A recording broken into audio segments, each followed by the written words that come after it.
আমি খন্দকার মাসুদুজ্জামান। আমাদের ইউটিউব চ্যানেলগুলির পক্ষ থেকে আমি ধারাবাহিকভাবে কিছু কাজ করে থাকি। ঠিক সেই কাজের মধ্যে আজকে একজন বিশিষ্ট সাংবাদিক এবং একজন লেখক, সেই সাথে তার ক্ষুরধার যে লেখা হয়, আমি দীর্ঘদিন তার সাথে এক হাউজে কাজ করেছিলাম, সে কারণে আমি তাকে খুব ভালো চিনি। এই আপনার নাম পরিচয় দিয়ে একটু বলুন। আজকে ঈদের দিন, নিশ্চয়ই আপনার সন্তান তার সঙ্গে করে আপনি একটু ঘুরে বেড়াইতে আসছেন, যেহেতু ছুটি আপনাদের। না না, ছুটি না, ছুটি আজকে থেকে খুললো। ও, আজকে থেকে খুললো, এই জন্য আপনি অফিসের সামনে আসলেন আর কি। আপনার নাম পরিচয় দিয়ে একটু বলুন বাবর ভাই। আমার নাম হলো গিয়ে সারোয়ার বাবর চৌধুরী। আমি সামান্য একজন সাংবাদিক, সাংবাদিকতা করেই পেট চালাই। আর অসুস্থ, কয়েকদিন ধরে বেশ অসুস্থ অবস্থায় আছে, তারপরেও ছুটি শেষ আসতে হলো।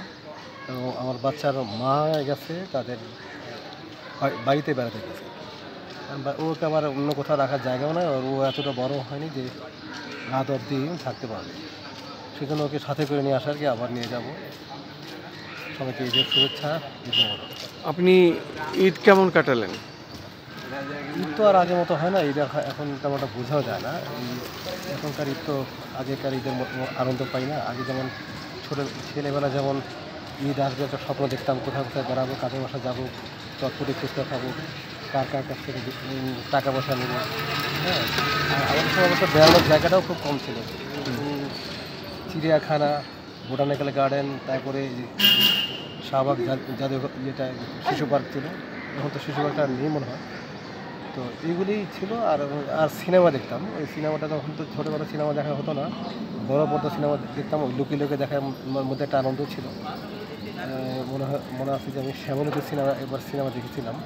সিনেমা দেখতে আসার পথে আমরা আমাদের পয়সা ফুরিয়ে গিয়েছিলাম, আমি আর আমার বন্ধু। তবে হঠাৎ করে আমরা রিক্সাওয়ালার কাছে জিজ্ঞেস করলাম যে যাবেন।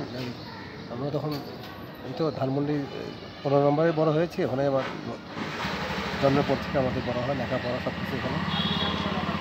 তো আমরা বললাম যে ধানমন্ডিতে যাবে। তখন সে বললো যে যাবে না। কত টাকা বলাবে?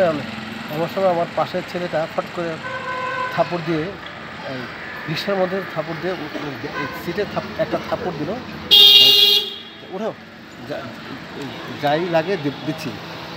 তো আমি বললাম যে টাকা পয়সা এমনিতে কম। ও ফট করে উঠে বললো কী ব্যাপার। যাই হোক, সেটা বুঝলাম না। ওঠার পরে সে কানা বললো সিটের মধ্যে কিছু টাকা ছিল, হ্যাঁ, এটা আমাদের চলবে। তো তখন তো আমরা এমনি ছোটো, তখন এই টাকা থাকাতে আমাদের উপকার হয়ে গেল। তো এই মজার বিষয়টা আমার এখনও মাঝে মাঝে ঈদ এলে মনে পড়ে, আর আব্বার কথা মনে পড়ে। রমজানের পরে দেখতাম যে আব্বা এর আগে একটা মাস সিয়াম সাধনার পর আবার শুয়েই থাকতেন বিছানায়। সারাদিন টোটো করে ঘুরে বেড়ানোর পরে বাসা আসলে আব্বা বলতো যে